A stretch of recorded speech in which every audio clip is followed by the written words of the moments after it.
Hello and welcome to today's webinar. The Alberta employment laws are changing. Here's what your business needs to know.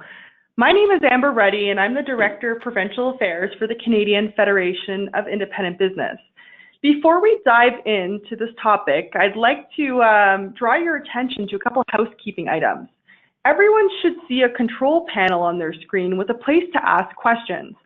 At any time during the webinar, if you have a question, simply write it in the chat box. We will have a Q&A at the end of the session and do our best to answer all of your questions. But if you do require follow-up, you can be sure to contact CFIB's Business Resources Department and we'll get you the answers that you need. So I'd like to welcome our hosts today. We have labor and employer lawyers, McLennan Ross, with us, that are experts in this area, and it's my pleasure to partner with them. They're one of Western Canada's premier law firms, and I'm joined today by Alison and Alex. Welcome them to the call. Thank you so much for joining us. Thanks, Amber. I'm Alison Adam, and I'm here with Alex MacDonald to talk to you about the upcoming changes to the Alberta Employment Standards. Before we get going, I just want to make sure that everyone's aware that you can download the presentation by clicking on the Handouts tab in your control panel, and also that everyone will receive a recorded copy of the presentation and a copy of the presentation following today's event. By way of background, Bill 17, as I'm sure you're all aware, makes major changes to two pieces of legislation, and that's the Employment Standards Code, which governs almost all employees in the province, and the Labor Relations Code, which governs only unionized employees. For the purposes of today, we're only going to be covering changes to the Employment Standards Code. This is really a comprehensive overhaul of both these pieces of legislation, and in our view, there are a lot of changes here that are going to increase costs and red tape for business. And it appears to us that the government has made a policy decision to shift the balance in favor of unions in the province. An update that is sort of hot off the press from last week is that the Employment Standards Amendment Regulation has been released.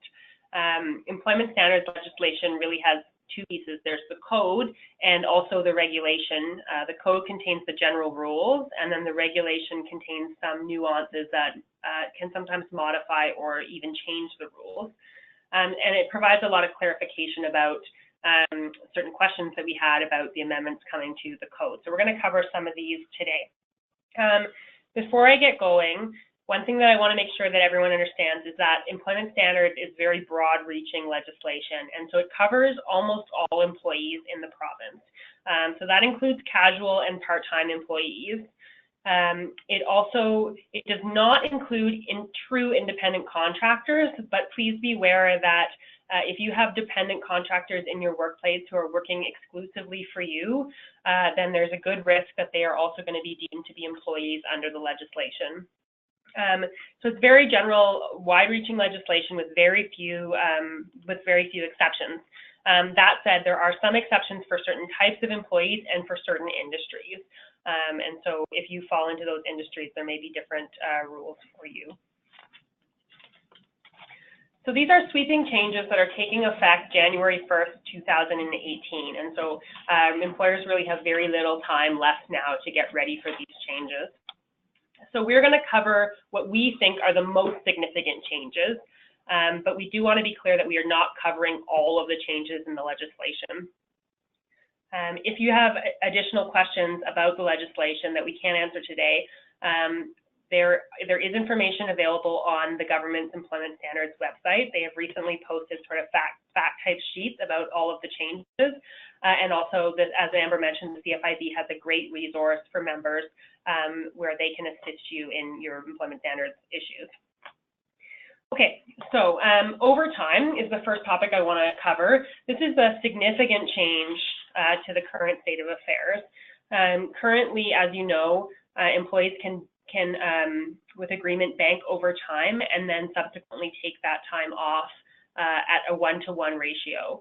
Now, employees can still bank overtime, but overtime has to be earned at a 1.5-to-1 ratio. So for example, if an employee is working 8 hours of overtime, they need to get 12 hours of time off if you're going to bank. So obviously what that does is it really cuts down on any incentive employers had to allow banking. And a lot of employers are looking at amending their policies to eliminate or cut down on banking overtime. In terms of the permits may no longer be available to work beyond 12 hours in a day, the regulations have now clarified this. And so it's possible to, if you have exceptional circumstances where employees need to work more than 12 hours a day, there's a provision that allows the director to issue permits for up to 16 hours a day. And there are also certain other variances or exemptions that are available for other hours of work rules, such as that there's currently a rule that you can only work 24 consecutive work days. And that can be extended by the director, and averaging agreements, the time period can be extended by the director as well. So moving on to rest periods, this is also a significant change. Rest periods are now at least 30 minutes paid or unpaid. That's the same as before, but they kick in for shifts of 5 hours. So that used to be shifts in excess of 5 hours. So essentially, if you had employees working 6 hours, you would have to give them the rest period. Now, for any employee scheduled 5 hours, the rest periods apply. With employee agreement, those rest periods can be divided into 2 periods of at least 15 minutes each. Averaging agreements is something that is new under this legislation, and it replaces the previous regime of compressed work weeks. I don't want to spend time getting into what compressed work weeks were. They are gone. You don't need to worry about them unless you already have one in place, in which case it will expire when the agreement itself specifies that it will expire, or at the latest on January 1st, 2019, at which point you will need to look into averaging agreements to have the same type of effect. So an averaging agreement is exactly what it sounds like. The purpose is to be able to average overtime hours over a certain number of weeks, up to 12 weeks.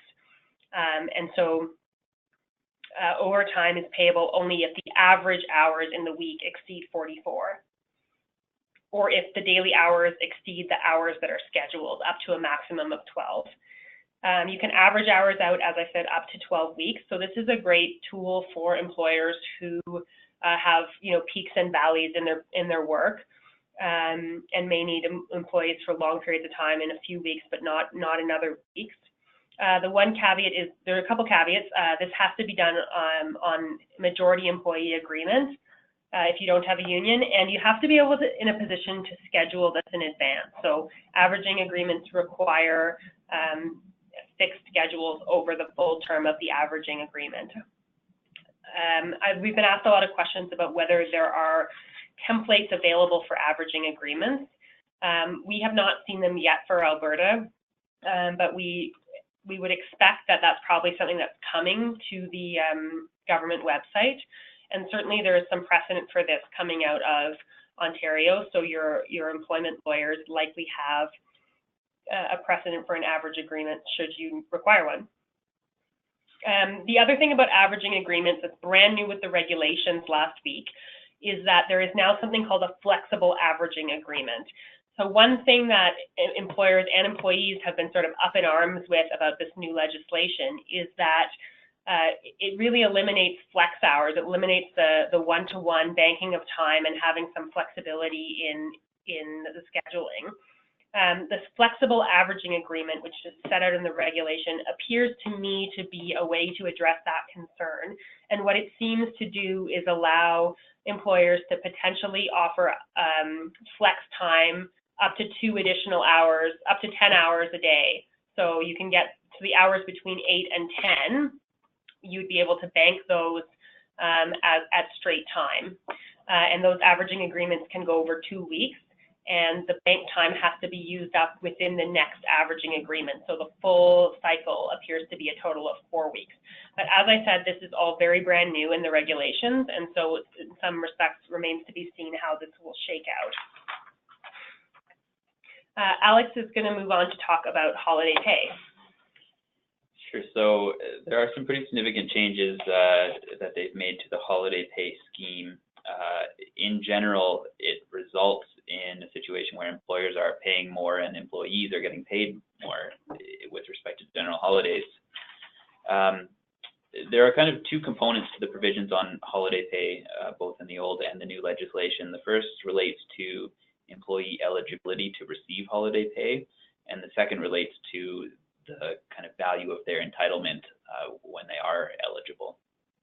So talking about eligibility, the key change here is that there is no longer the requirement for employees to have worked 30 days in the past 12 months before the holiday in order to qualify for holiday pay. It's available for kind of part-time casual employees, the same as it would be for full-time employees. Two other, I guess, pieces to the eligibility picture that have remained unchanged but are important to understand are that an employee isn't eligible for holiday pay if they don't show up on the holiday when they've been required or scheduled to work there. And they also aren't entitled to holiday pay if they're absent without permission on the last regular day before or after the holiday, so they can't take an extended long weekend and expect to get paid for it, at least not for the holiday. In order to understand kind of the changes to the entitlement piece of the holiday pay provisions, it's important to understand how they currently work. So currently, if a holiday falls on a normal day of work and the employee works on that day, the employee is entitled to one of two things. They're either entitled to their average daily wage plus time and a half for all of the hours that they've actually worked, or they're entitled to be paid their regular wages plus get a future day off with pay as kind of a day in lieu or a banked holiday day. Currently, again, if employees do not work a general holiday, but the general holiday falls on one of their normal days of work, those employees are entitled to their average daily wage, notwithstanding the fact that they didn't work on the holiday. So there are a couple of concepts that have changed with the new provisions. The first is this concept of the normal day of work. That's gone. There's no longer kind of a stipulation that employees only are paid if it's a normal day of work. If the general holiday occurs and the employee is employed, the employee is entitled to be paid general holiday pay for it. The second concept that's changed is this concept of average daily wage. It still exists, but the way that the average daily wage is calculated has changed. It's no longer calculated with reference to the previous 9 weeks as it used to be. It's now calculated by looking at 5% of the wages, vacation pay, and holiday pay earned in the previous 4 weeks. Now, throwing vacation pay and holiday pay into that mix is new and will result in employees getting a greater amount of holiday pay than they otherwise would. On termination, if the legislation now makes it clear that employees are entitled to be paid for any of their banked holiday days that they've taken with respect to days that they had worked and only received their regular wages. So when they're terminated, the employer is required to pay out those banked holiday days the same as they would be required to pay out banked vacation or just like banked vacation, excuse me.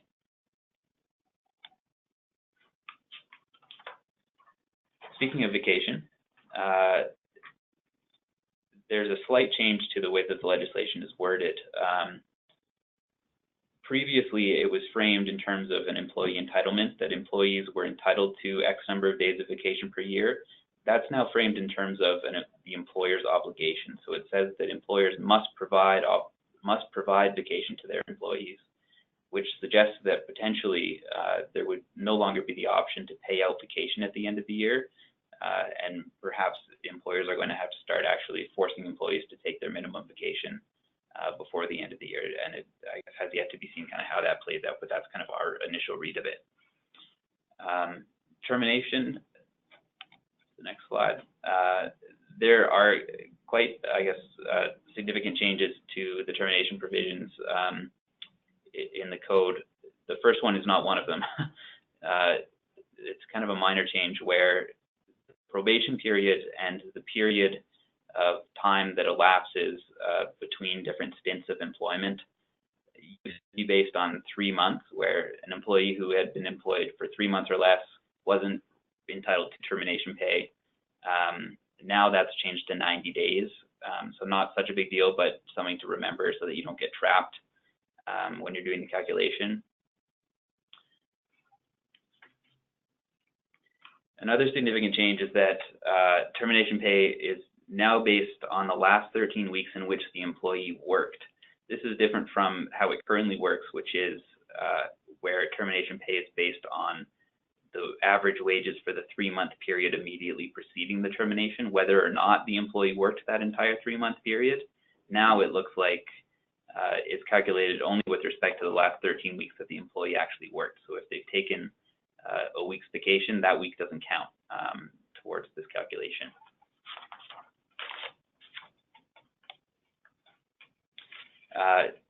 Some changes to the group termination provisions.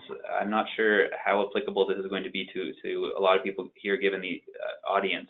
However, I'll just kind of gloss over the significant changes, which I think are important to understand. A group termination refers to a situation where the employer is terminating 50 or more employees at a single location within a 4-week period. Currently, the only thing that they're required to do is to give the minister 4 weeks written notice specifying the number of the employees and the effective date. With the new legislation, they will be required to give, first of all, much more notice than just 4 weeks. The notice periods are set out there on the slide, 8 weeks, 12 weeks, and 16 weeks, depending how many employees are being terminated. The employer must also now give notice not only to the minister, but also to any union and affected employees. And the notice must include the number of employees, the effective dates, and the effective dates of termination. You don't necessarily need to identify the individuals who are actually being terminated when you're giving this group termination notice. The individual notice periods will still apply for all employees affected. However, group termination notice can satisfy the individual notice periods, but only if the individuals are actually identified in the group termination notice. With the regulations, it's become clear that group termination notice will not be required if employees are employed on a seasonal basis or for a definite term or task. So this often applies in the construction industry, for example. Another change that could impact people is that during the termination notice period, you are no longer required, you're no longer entitled to require employees to use their vacation time, their banked overtime, or their accrued holiday time. And that applies whether or not it's the employer or the employee who is given termination notice. Moving on now to the layoff provisions.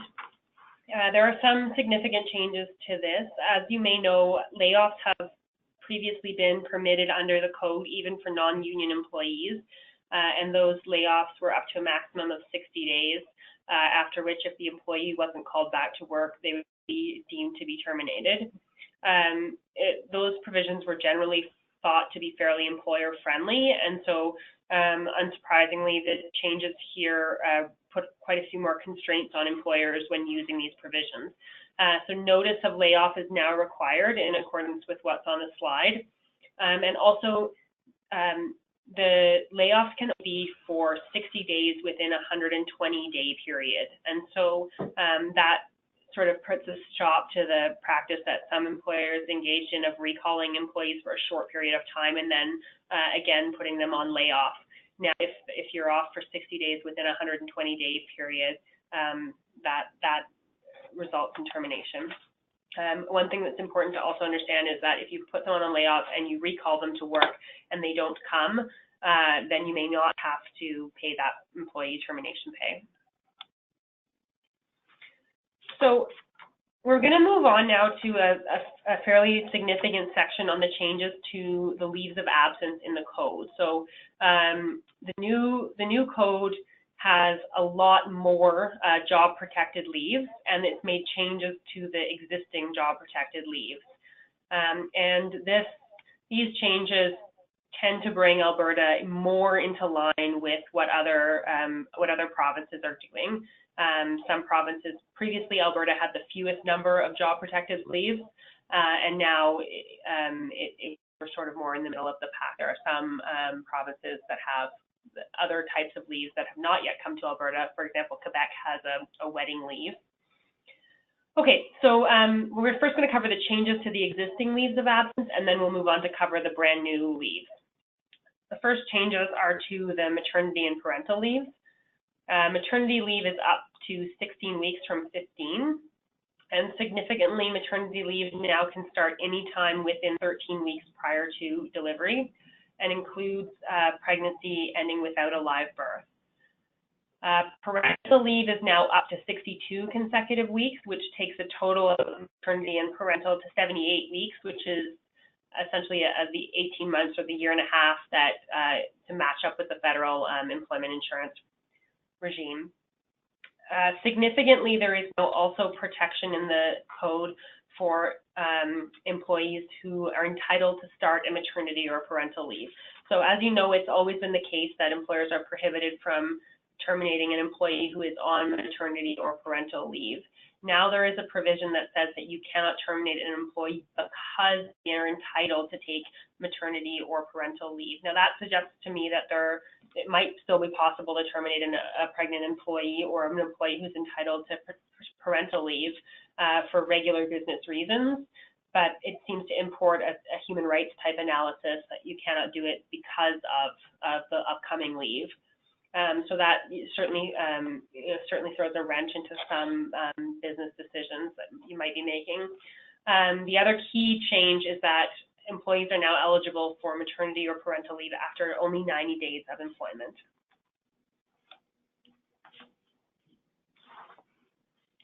The next one we'll talk about, also an existing leave, compassionate care leave. The length of time for this leave is increasing substantially. It's increasing from 8 to 27 weeks. And the purpose of the leave is to provide care and support to a family member who's near death. It requires a medical certificate, basically certifying that the family member who is near death has a medical condition with a significant risk of death within 26 weeks from the day that the leave period begins. And the certificate also must say that the family member requires care and support in their condition. I guess something that I think is clarified in the regulations is that nurse practitioners as well as doctors are now able to deliver these medical certificates. So I guess it makes it a little bit more accessible to employees. The next one, getting into the new leaves of absence now, death or disappearance of a child leave. So this is in place for parents or caregivers who have a child who's either gone missing or who has died as a result of a crime. These parents are entitled to 52 weeks for any children who have disappeared, or 104 weeks for any children who have actually died. These periods align with the federal employment insurance scheme. And a parent includes not only biological parents, but also common law parents, an adopted parent or guardian. A sensible exemption, I thought, is that in the legislation it makes clear that a parent who is charged with the crime is not eligible to take the leave. So any parents considering that option, you're out of luck. So that's a fairly niche leave. Moving along to another leave, critical illness leave. This is an interesting one because it has been significantly amended by the regulation that just came out last Thursday. So when the changes to the code first came out, Bill 17, there was a leave called critical illness of a child. That leave has, it appears to me, been replaced by new provisions in the regulation, which are simply critical illness leave. And that leave is 36 weeks for the support of an ill child, or 16 weeks for the support of a critically ill adult. And so it's that support for a critically ill adult that is the brand new provision. Another one is long-term illness or injury leave. This offers up to 16 weeks of job protection per year. It's used, I guess, for long-term personal sickness or injury, so not sick time, but something that's longer in duration. And again, this aligns with the federal employment insurance scheme.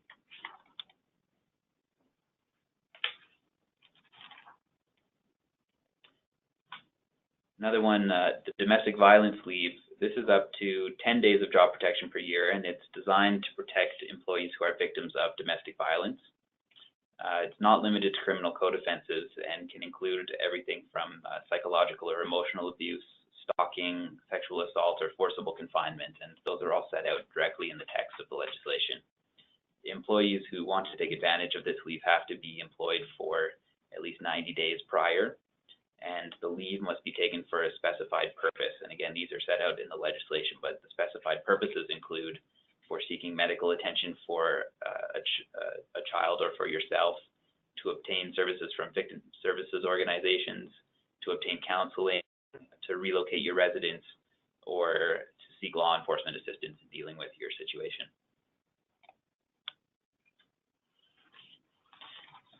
The next one is personal and family responsibility leave. It's 5 days per year. I think a lot of employers will say mercifully. It's for the generic reasons of health of the employee or for the employee to meet his or her responsibilities in relation to a family member. Talk around the office, I think a lot of people kind of look at these and think, are we legislating flex days here?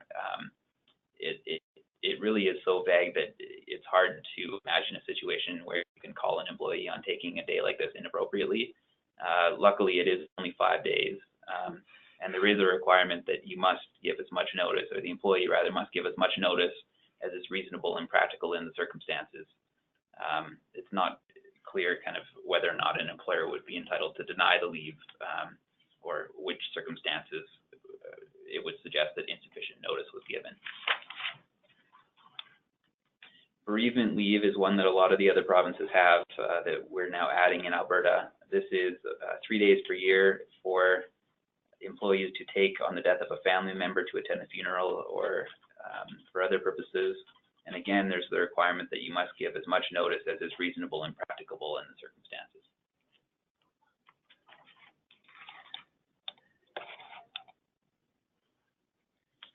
And finally, this is a pretty straightforward one. For new citizens to the country, they're entitled to a half a day to attend their citizenship ceremony. So with all of those changes and brand new leaves, we have tried to extract some principles from the legislation to try to make sense of all of this that apply across the leaves. So generally, first principle that is not always clear to people, all of these leaves are unpaid. There is no obligation to pay employees for any of these leaves. What these leaves do is protect the employee's job for the period of the leave. So you don't have to pay them, but you cannot terminate them during a legislated leave. You're eligible for these leaves after 90 days of employment. And generally speaking, the leave requires a request, and often, in cases where that makes sense, a medical or other supporting material, such as a doctor's note or a note from a nurse practitioner.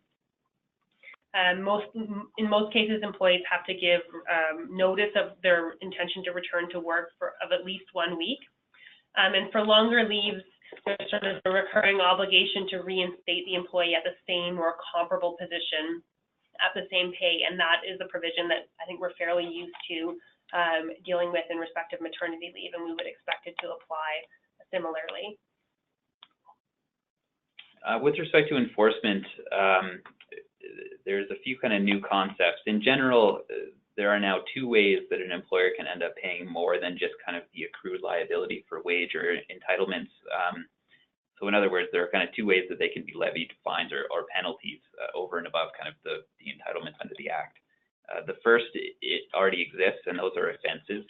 So if an employer breaches parts of the Act, they can be prosecuted and could face liability up to $100,000 for corporations or $50,000 for individual employers.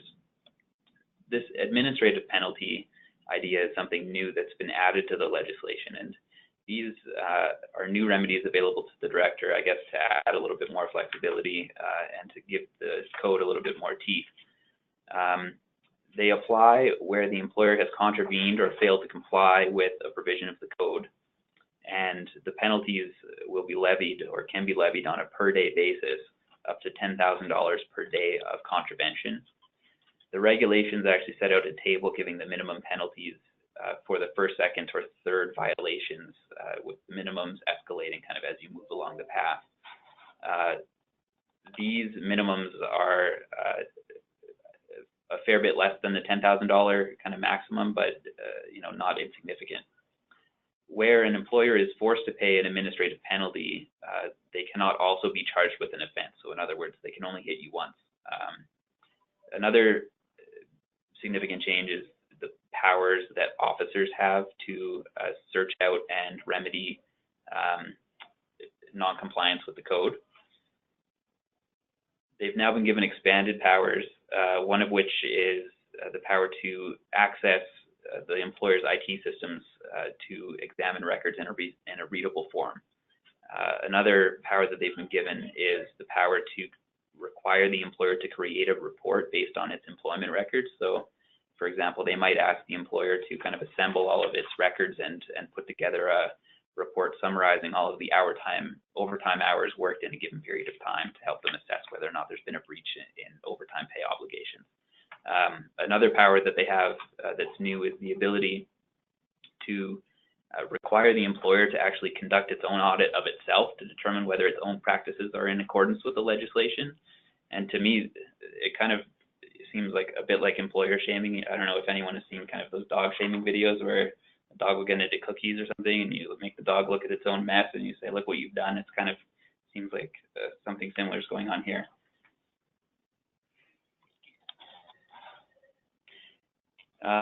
As far as process goes, the current scheme has appeals go up through the director and ultimately to an umpire who is ordinarily a provincial court judge.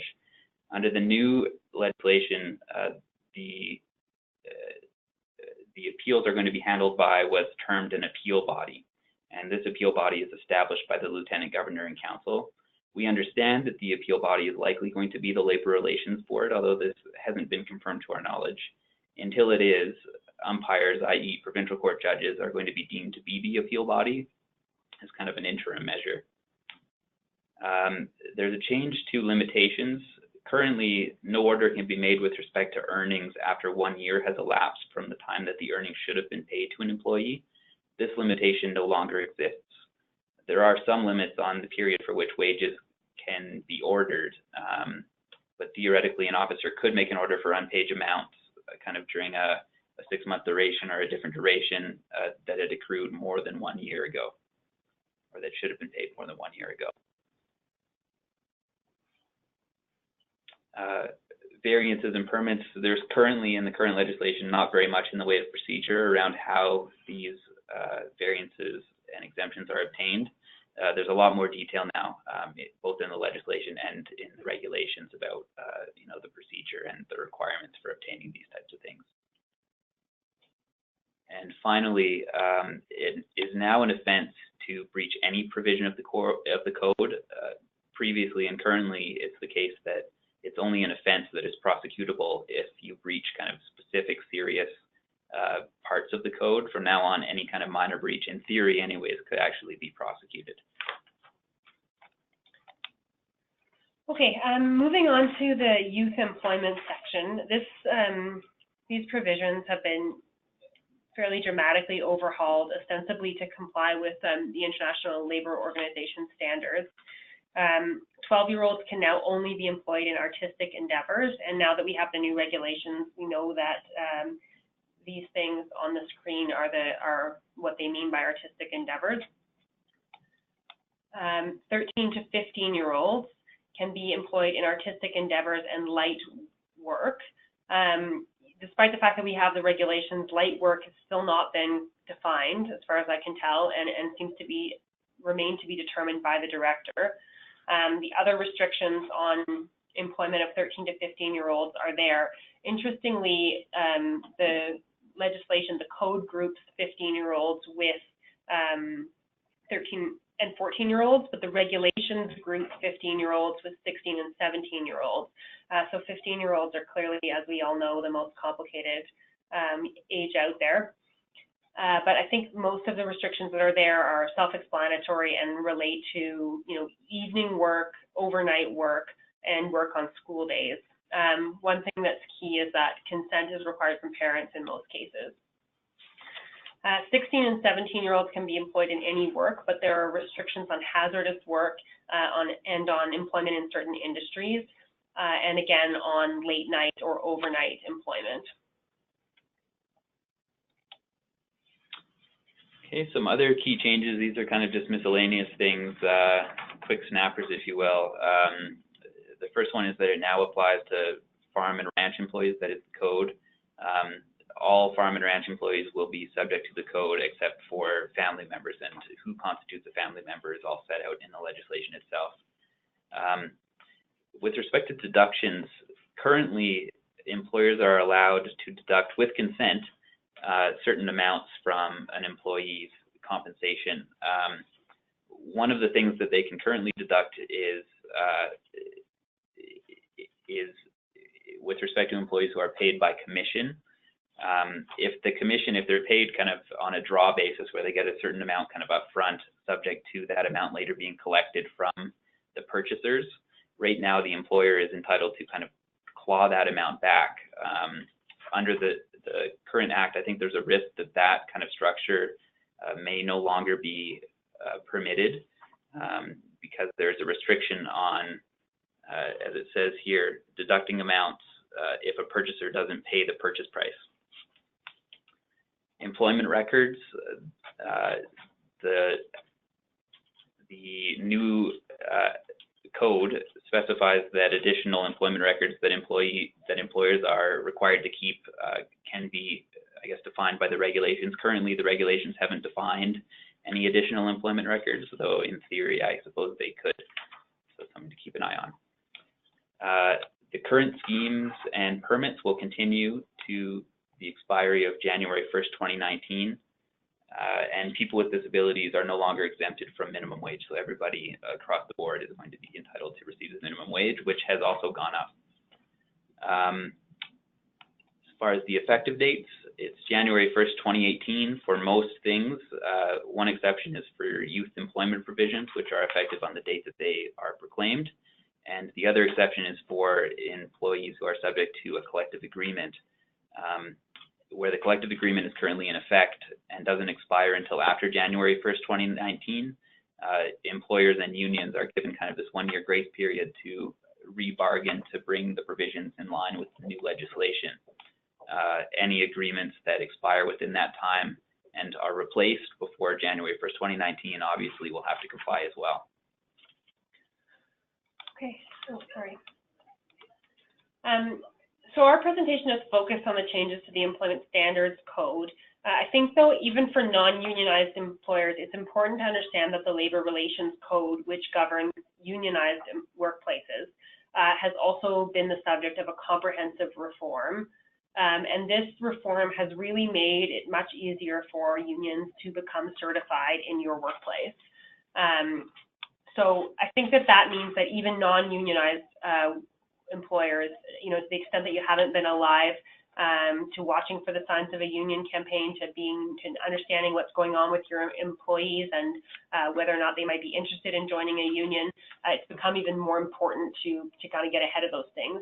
And that's for a couple of reasons. First, because unions now have a longer period of time that they can use to collect signatures, either petition evidence or cards. And now that it's up from 90 days to 6 months from the time of the first signature, and so that's a significant change. Also, the other really key change is that it's now possible, if a union has the support of 65% of the bargaining unit, that they can become certified without ever having a vote. And so that means that you can have a union in your workplace. With, you know, the first you hear of it is that the board is certifying the union. That previously there was always a vote required. There's still a vote required over if the support is between 40% and 65%. But that vote, the time before the vote, gave employers a chance to communicate with their employees. And potentially now, if there's a significant number of employees who want the union, that period of time that you can communicate with the employees is gone. And then the other significant change, I think, for non-union employers to understand is that there's now a process essentially that forces a first collective agreement, even if the parties aren't able to negotiate one, and that's called first contract arbitration. And essentially what happens is if the parties aren't able to agree on collective agreement provisions, the matter goes to an interest arbitrator who can determine the terms of the collective agreement for a period of not more than 18 months. So that sort of, once the union is in the door, then the guarantee of a collective agreement and the possibility of decertifying a union becomes much harder. So we're going to move on now because we know we have a lot of questions on these topics. So I think Amber's been taking your questions and let us know what they are. Great. Thank you for that. It's a lot of technical changes. We appreciate your insights. We did receive a number of questions about the leaves of absence, and people just wanted to clarify in clear terms that these are unpaid leaves. Yeah, Amber, that's right. All of these leaves of absence, without exception, are unpaid leaves. The purpose of the leaves is to offer job protection, not pay. Obviously, employers are always entitled to exceed the minimums required by the code, and if you have paid leaves in your workplace, that's fine, but you're not required to offer pay for any of these leaves. So we had a follow-up question in regards to the compassionate care leave specifically. The question is, what kind of proof can an employer request, and what kind of time frame is reasonable to expect that back? Yeah, I mean, I think an employer would have a hard time insisting on more than kind of what's laid out right in the section itself, which is a medical certificate verifying that the family member has a medical condition with a significant risk of death within 26 weeks from the day that the leave begins, and that the family member requires care and support. So I think, if they've gone to a doctor or a nurse practitioner and can provide a note certifying, significant risk of death, 26 weeks, that's what's required. There is a provision that relates to, how much in advance that you have to provide notice, or the employee has to provide notice. And I believe, without having it in front of me, that it's a week or two. But I also believe that the legislation provides that can be waived if the circumstances warrant it. Okay. And I just want to remind people, if you do have questions, please type them into the chat box. We'll be taking your questions now. You can also download a copy of the presentation by clicking on handouts and saving that to your desktop. So the next question I have here has to do with stat holidays. The business owner says, we're closed on Saturdays and Sundays. If a holiday falls on those days, do we have to now pay? And the answer to that is, unfortunately, yes.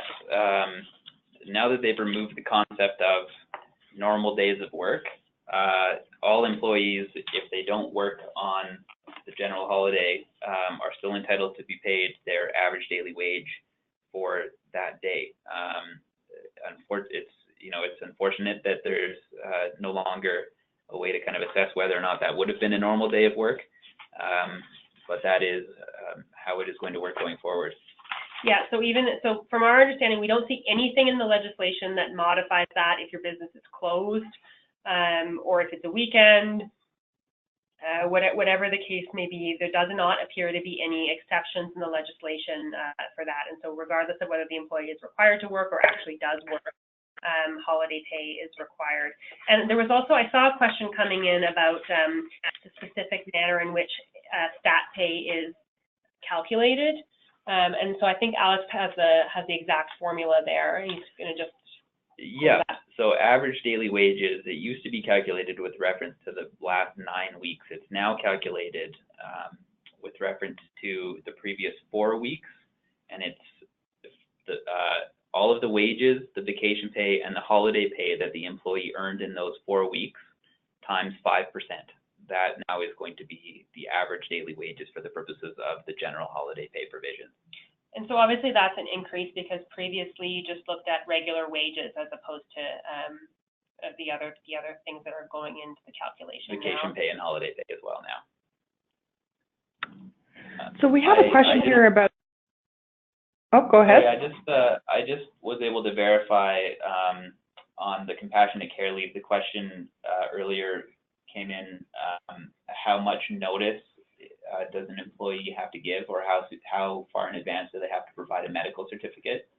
And the answer looks like it has to be delivered before the leave begins, unless the employee is unable to do so, in which case they can provide the certificate as soon as is reasonable and practicable in the circumstances. So basically as soon as possible before the leave begins, if at all possible. Bless you. So we have a question here about the administrative penalties, and the question is, where is it here? Is it just the director who has the power to issue these administrative penalties, or do the labor relations officers, can they do that as well? I believe it's just the director. That's what I have written down in my notes, but I can confirm that pretty quickly here. So if you want to move on to the next one, I'll come back and answer that. Okay, great.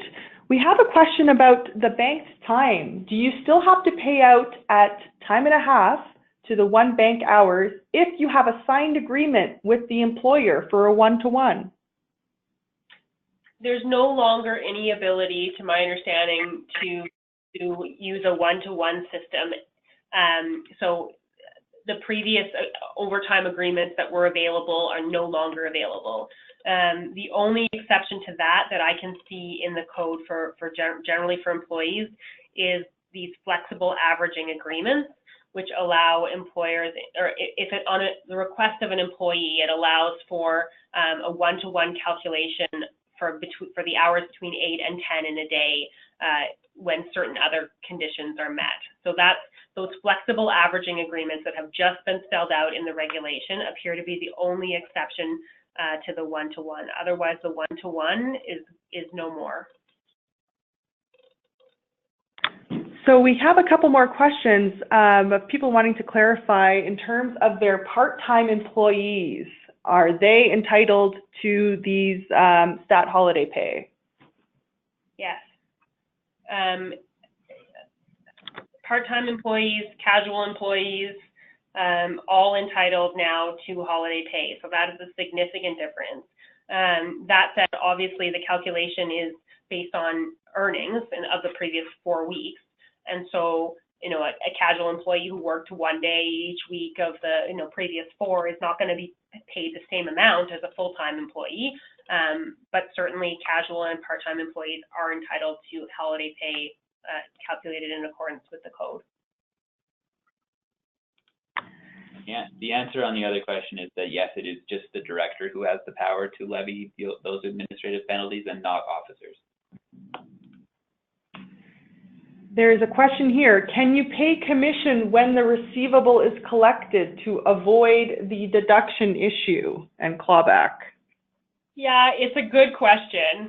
I think that, so as far as I can tell, and Alex might jump in here, the provision relates to clawback. So the problem with the commissions is one that, if you're paying out draws, then the clawback might be a problem. I agree that if you are paying on the basis of receivables, you wouldn't have the clawback issue, but I would start to get concerned that you might start to run afoul of some of the other minimums in the Act, depending on how your receivables work. And again, we are flagging this as a potential issue under this legislation. I don't think that it is a certainty that this is now the case. So I encourage you on those issues relating to commissions and clawback on commissions. Please reach out to the people available at the CFIB who will help you interact with Employment Standards on those issues. And please call Employment Standards, call them up and ask them what is going on with that. There's a question here about the leaves of absence. Is there a medical leave, or does that just fall under personal? I think that a personal medical leave would fall specifically under the long-term illness or injury leave. If it's the employee's personal requirement to be off work because, essentially sick leave or disability leave, that long-term illness or injury leave looks to me like an unpaid disability leave. If it's not the employee's personal illness, and it's the illness of a family member, then you're into the critical illness leave provisions. And don't forget, there's always the personal and family responsibility leave where you can take 5 days for the health of the employee. Yeah. So in terms of a stat holiday, there is a question if time can be offered in lieu instead of paying the employee for that stat holiday. Yes, so if an employee works on the holiday, that is one option that an employer can choose to satisfy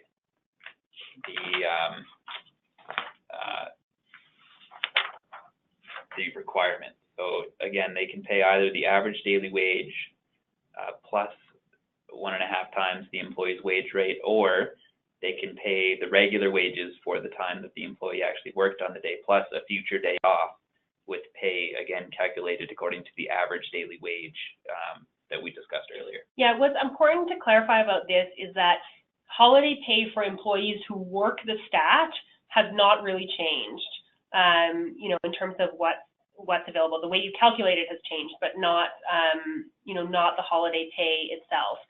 It's the big difference is holiday pay for employees who are not working the stat.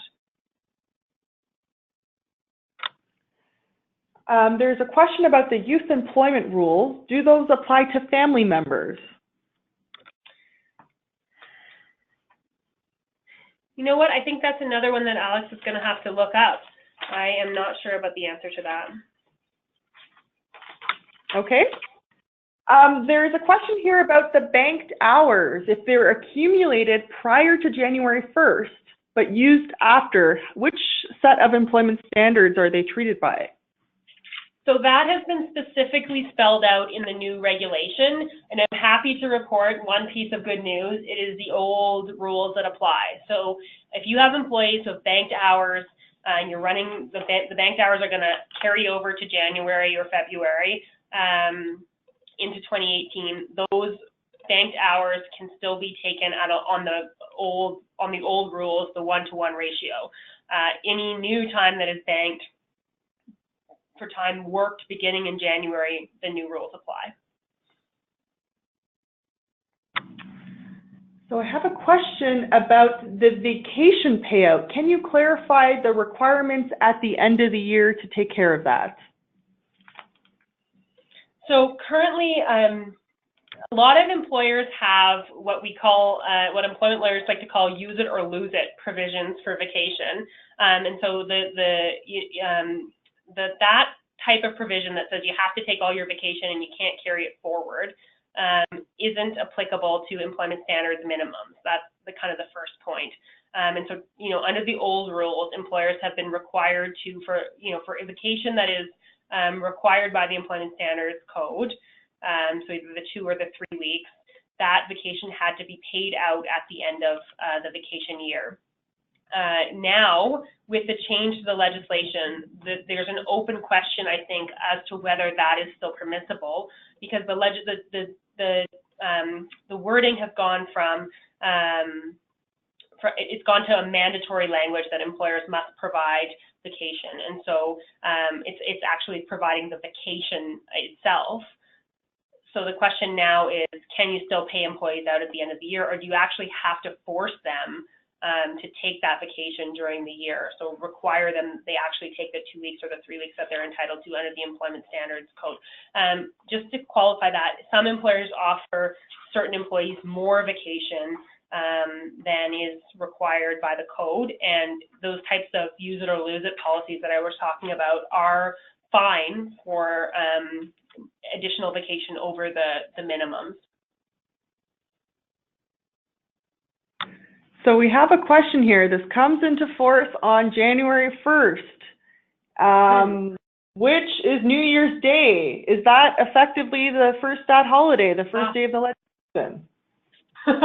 Good question. I can't see why not. Let me just double check, because the regulations have If you're wondering about these sort of what do we do, in the first week kind of questions, the regulations have just come out with what's called transitional provisions. And so those provisions are at section 26 of the regulation, and they deal with things like, the bank time that's banked in 2017 but taken in 2018. And I'm just looking to see if there's anything in there about New Year's Day, but I don't think so.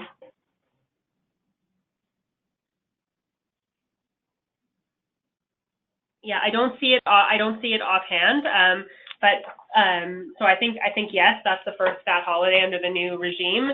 But definitely, I encourage you to consult those transitional provisions for those types of, how do we bridge the gap questions.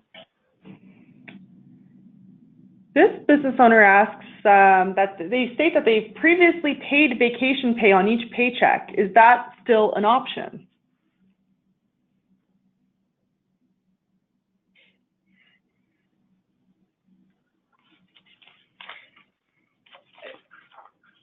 So that is an option in some industries. Certainly, that's what's done in construction. I believe that that's previously been an option. You pay out vacation pay on each paycheck, and employees, but employees are still given their vacation.